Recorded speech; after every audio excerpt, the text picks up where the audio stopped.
like to welcome you to our devotion for today, and I pray that we will indeed find God's blessings upon us. A couple things. First, we are going to reopen the church next Sunday for some of you who want to come back. For those of you who feel safer in your own home, we are going to continue to offer the service in the same way that we are currently doing so online. In fact, those who come next week will be part of our live stream service. But we are invited to come back and be a part of that. Now, it seems like it's been a long time since we were here together. Seems like about right around 8 months. But you know, it seems like that 40 years, or rather a little bit like the Israelites and their wilderness journey. Let us unite our hearts in prayer. Lord, we thank you that we have been on this journey, and you have been near to us throughout it all. Continue to lead us, to guide us, for we ask this in your name. Amen. 8 months ago, all of a sudden, it seemed that everything changed overnight. And we were all cast into an experience that none of us had ever encountered. And it was kind of like, I think, like the Israelite people. Because all of a sudden, they too were cast into an experience that none of them had ever encountered. And everything for them literally changed over one night. Everything that they had encountered, everything that they had learned how to live with, everything that they had experienced as living as the people of God changed. And now they had to learn to live and be a community of God, community of God's people in a strange new place, the wilderness. And it took some getting used to for them. And it required, if you remember the story, a heavy dependency on the presence of God. And in fact, God's Spirit literally led the way day and night. In every change, everything that they encountered, everything that was new, everything that was different, God was there. When there was no water, God made it come from a rock. When there was no food, God was there with manna and quail. When there was disease, God put the serpent on the stake, and God was there. God was present at all times, leading his people, even though some grumbled, some complained.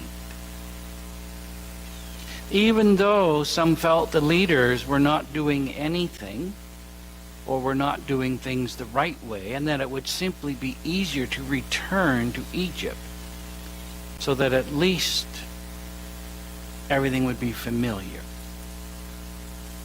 Even if they would return as captives to the old way of doing things. And some felt it was just a huge conspiracy just to get them out to the desert to kill them. Some rebelled at all the new restrictions that had been put in place to keep them safe. And some decided to do things their own way and worshiped the golden calf. Now, history tells us that didn't work out so very well for them. Yet the vast majority of the people struggled forward, and while none of the ones who left Egypt actually made it to the promised land, except for one or two of the original leaders, a new people under God had been established, and a new relationship and a new experience of God had been found, all under the guidance of the Holy Spirit. Now, to be perfectly clear, I'm not saying that we will be 40 years in this wilderness that we have found ourselves in, or that all that were alive at the beginning of our trial with COVID will not see the reality when we reach the end, for I'm sure that we will.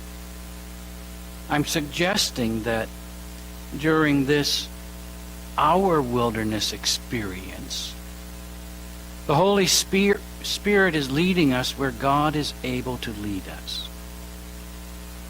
God has taken an earthly generated bad situation and has enabled us to find a way through it with the guidance that He offers through the Holy Spirit. Truly a kingdom of heaven thing in this kingdom. When we were first made aware of the pandemic, we were given leaders who were able to help us fight this disease. We called them health professionals, scientists. And the political leaders got on board with the knowledge and an understanding that was being shared by those people who understood pandemics and disease. And it was a steep learning curve, no doubt. But they learned, and they are still learning, and we see every day they are learning something new. God gave us these people as a blessing to us.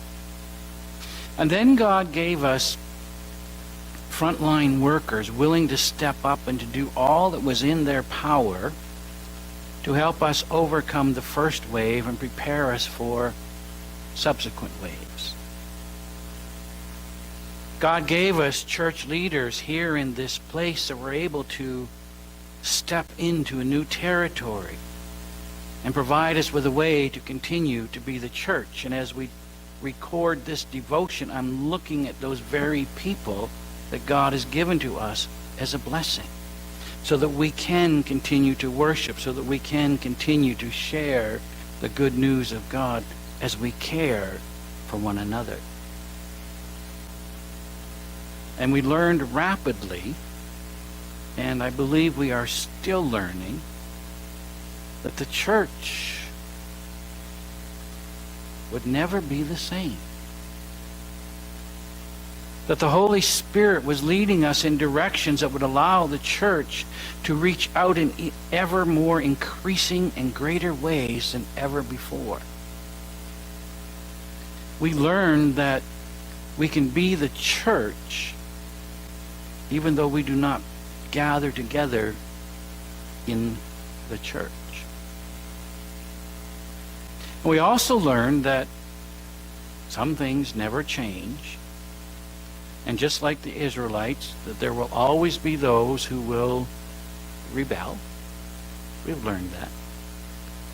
But that only added to the learning that needed to take place, because we discovered a whole new way of experiencing and sharing God while holding on to the best essentials of the old way and moving forward in a new way. We experienced new understandings as a church community. And we felt the very real presence of God in those new experiences. We felt the presence in the celebration of communion a very real experience, as it should be felt. That even though we were all in different places, God had called us all to the same table. And we experienced that. We've experienced and felt God's shared presence in the music that has touched our hearts and our souls. Even though we were not in the same room singing together, we could feel and we could sense each other's presence as the music lifted our worship to God. And now we are taking another step forward into something that will feel different and indeed be different. We will be able to gather here in our church sanctuary, something that many people have longed to do. And I have to admit, something that I've longed to do as well. But it will be different. And it needs to be different. Because we cannot sing. And we cannot join our voices in praise to God in close proximity to one another. We cannot reach out and share the peace of Christ among ourselves with friends and neighbors that we want to see. And in fact, our worship will look and be very different. And it needs to be so because we still have to care for those around us. But we can be here. And we can be here in the silence of our own little 6-foot space. And we will discover that we're sitting in God's presence. You and God together. And we can share that experience of God together. We can share worship together. We can hear the same words. We can allow the music to still carry our praise heavenward. And it will be different. But it will be wonderful because it will be another experience of the Holy Spirit leading us forward.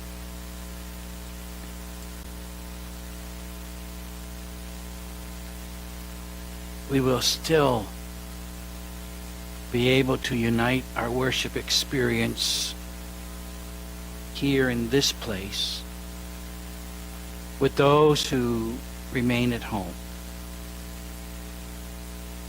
and with those who join us from outside of our community. It'll be different, it'll be new, but it'll show us again that we can unite our hearts and our minds and our souls together in worship of God.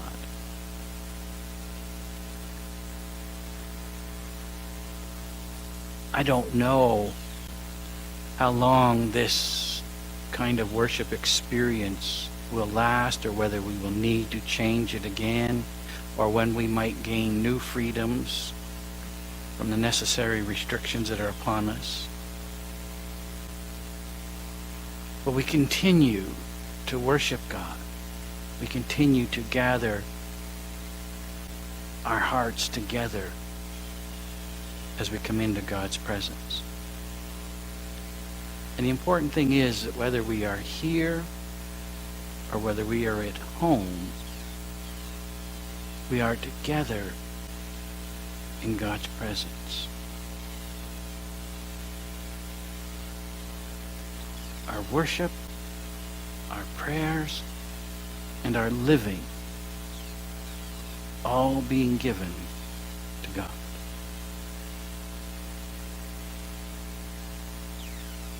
And a final thing to leave with you.